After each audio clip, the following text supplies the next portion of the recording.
মুভির শুরুতেই আমরা বিল আর কিম নামের দুজন কাপলকে দেখি। তারা দ্বিতীয় বিয়ে করেছিল। বিলের ছেলের নাম ব্রেড আর কিমের মেয়ের নাম ডন। বিল তাদের দুজনকে ভাই বোনের মতন থাকতে বলে, কিন্তু ব্রেড ডনকে বোন হিসেবে মানতে চাইতো না, বরং সে সবসময় ডনকে বিরক্ত করত। কিন্তু কিছুক্ষণ পরেই সে চিৎকার করতে শুরু করে। তাদের বাবা মা দেখে ব্রেডের আঙুলে কামড়ানোর দাগ, আর তার আঙুল থেকে রক্তও বের হচ্ছে। তারা ভাবে ডন তাকে কামড়ে দিয়েছে, কিন্তু আসলে এইটা কিভাবে হয়েছে ব্রেড তাদেরকে জানায় না। তারপর আমাদের ডনের টিনেজকে দেখানো হয়। সে খ্রিস্টান প্রমিস গ্রুপের মেম্বার ছিল। সে সেখানে বক্তৃতা দিচ্ছিল।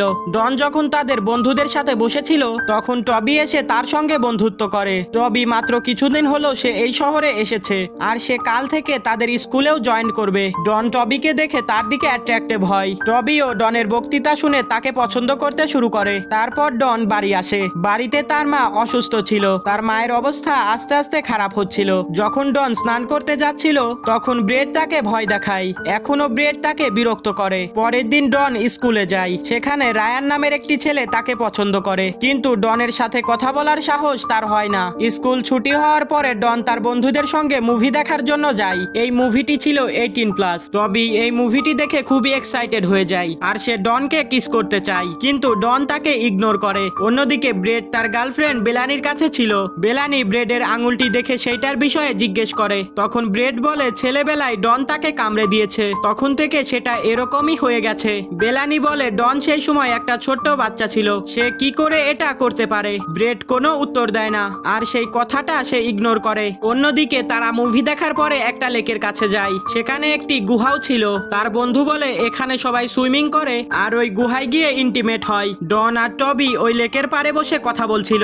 ডন বলে সে এখন পর্যন্ত ভার্জিন, আর সে চাই সে বিয়ের পরে তার হাজবেন্ডটি তাকে টাচ করবে। সে কোনোদিনই অন্য কোনো ছেলের সঙ্গে ইন্টিমেট হতে চায় না। টবি বলে সে ভার্জিন নয়। 1.5 বছর আগে সে তার এক্স গার্লফ্রেন্ডের সাথে ইন্টিমেট হয়েছিল, আর এটাই তার সব থেকে বড় ভুল ছিল। সেদিন রাতে ডন টবির কথা ভাবছিল। তাদের বিয়ে হচ্ছে, তাদের বিয়ের প্রথম রাত, এই সমস্ত কথাই সে ভাবছিল। তখনই একটি ক্রিয়েচার তার ভাবনায় চলে আসে, আর তার মুড অফ হয়ে যায়। পরের দিন সে টবিকে ফোন করে বলে আমাদের দেখা করা উচিত নয়। টবি কিছু বলার আগেই সে ফোন কেটে দেয়, কিন্তু সে টবিকে ছেড়ে থাকতে পারছিল না। তাকে খুব মিস করছিল। তাই সে একদিন টবিকে সেই লেকের পারে দেখা করার জন্য ডেকে পাঠায়। তারা দুজন একসাথে সুইমিং করে। তারপর তারা ওই গুহার ভেতরে যায়। সেখানে টবি ডনকে কিস করে, আর তার সঙ্গে ইন্টিমেট হতে শুরু করে। তখন ডন অজ্ঞান হয়ে যায়, আর এইটার সুযোগ নিয়ে টবি ডনের সঙ্গে ইন্টিমেট হয়, কিন্তু তবুও সে তার কোনো কথাই শোনে না। কিন্তু হঠাৎ সে চিৎকার করতে শুরু করে। ডন দেখে টবির প্রাইভেট পার্ট কেটে গেছে,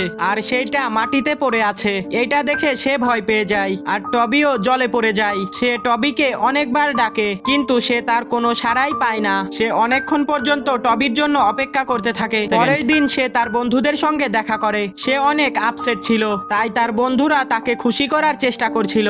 ডন তাদের কাছে টবির কথা জানতে চাইছিল। তার বন্ধুরা বলে কালকে স্কুলের পরে না তাকে আমরা দেখেছি, আর নাই তার সঙ্গে আমাদের কথা হয়েছে। আজকে স্কুলে সে ভালোভাবে বক্তৃতাও দিতে পারেনি, তাই সে তাড়াতাড়ি স্টেজ থেকে নেমে যায়। তারপরে এক জায়গায় ডান্স পার্টি চলছিল। ডন সেখানে একাই বসেছিল। সেখানে রায়ান তার কাছে আসে। ডন রায়ানের কাছ থেকে লিফট চাই, আর সে তাকে বাড়ি পৌঁছে দেয়। আর তখন সে তাকে ডেটে যাওয়ার জন্য জিজ্ঞেস করে, কিন্তু ডন তাকে ইগনোর করে সেখান থেকে চলে যায়। তারপর সে তার সাইকেল নিয়ে সেই লেকের দিকে যায়। টবির প্রাইভেট পার্ট তখনও সেখানে পড়েছিল, আর একটা পোকা সেটা খাচ্ছিল। এইটা দেখে সে ভয়ে সেখান থেকে বাড়ি চলে আসে। এসে সে তার বই থেকে সমস্ত স্টিকার সরিয়ে মেয়েদের প্রাইভেট পার্টগুলো মন দিয়ে দেখে। তারপর সে ইন্টারনেটে সেগুলোর ব্যাপারে সার্চ করে। সেখানে ভেগিনার ইন্টারনেটের কথা বলা ছিল। কিছু কিছু মেয়েদের ভেগিনাতে দাঁত থাকে, যেটা ইন্টিমেট হওয়ার সময় ছেলেদের প্রাইভেট পার্ট কেটে দেয়। এটা দেখে সে ভয় পেয়ে যায়, কারণ তার সাথেও ঠিক এমনটাই হয়েছে। সে ডক্টরকেও দেখাতে যায়। ডক্টর যখন জিজ্ঞাসা করে তোমার কি হয়েছে, তখন সে ডক্টরকে বলে সে নর্মাল চেক আপ করার জন্যই এখানে এসেছে। ডক্টর তার সুযোগ নিয়ে তাকে মলেস্ট করে। ডন আনকমফোর্টেবল ফিল করছিল। তখনই ডক্টর চিৎকার করতে শুরু করে। সে দেখে ডক্টরের 4টি আঙুল কেটে গেছে, আর ডন ভয়ে সেখান থেকে পালিয়ে যায়। অন্যদিকে তাদের বাবা ব্রেডকে বাড়ি থেকে বেরিয়ে যেতে বলে। তারপর তাদের দুজনের খুব মারামারি হয়, আর ব্রেড তার কুকুরটি তার বাবার দিকে ছেড়ে দেয়, আর কুকুরটি তার বাবার গলা কামড়ে দেয়। ব্রেড বলে তার বাবা ডনের মাকে বিয়ে করে খুব খারাপ করেছিল। ব্রেড ছোটবেলা থেকেই ডনকে খুব পছন্দ করত, কিন্তু তার বাবার কারণে সে তার সৎ বোন হয়ে যায়।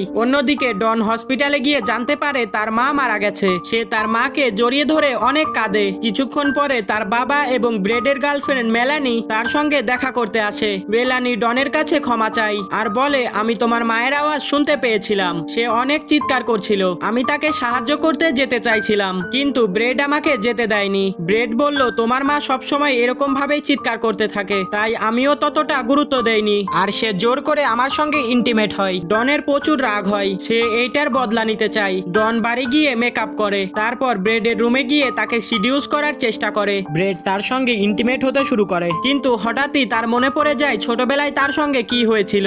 ব্রেড নিজেকে থামিয়ে নেওয়ার আগেই ডন তার প্রাইভেট পার্ট কেটে দেয় আর তার কুকুর তার প্রাইভেট পার্টটা খেয়ে নেয়। ব্রেড ডনের কাছে সাহায্য চায়, কিন্তু সে তাকে এই অবস্থায় ছেড়ে দিয়ে সেখান থেকে চলে যায় আর তার বদলাও পূরণ হয়ে যায়। তার মা মারা গেছে, এই বাড়িতে তার আর কেউ নেই, তাই সে তার একটা নতুন জীবনের খোঁজে বেরিয়ে পড়ে। তার সাইকেলের টায়ার পাঞ্চার হয়ে গিয়েছিল, তাই সে লিফট চায়। একজন বৃদ্ধ লোক তাকে লিফট দেয়। সে গাড়িতে ঘুমিয়ে পড়েছিল আর একটা গ্যাস স্টেশনের কাছে এসে ওই বুড়ো লোকটি গাড়িটাকে থামিয়ে দেয়। ডন বেরোনোর চেষ্টা করছিল, কিন্তু দরজা লক করা ছিল। সে ডনের দিকে খারাপ ইশারা করছিল, তাকে লিফট দেওয়ার বদলে সে তার সঙ্গে ইন্টিমেট হতে চাইছিল। তখন ডন একটা হাসি দেয়, এর মানে বুঝতেই পারছো এবার কি হবে। আর এখানেই এই মুভিটি শেষ হয়ে যায়। ভিডিওটা ভালো লাগলে অবশ্যই লাইক করে চ্যানেলটাকে সাবস্ক্রাইব করে রাখতে পারো।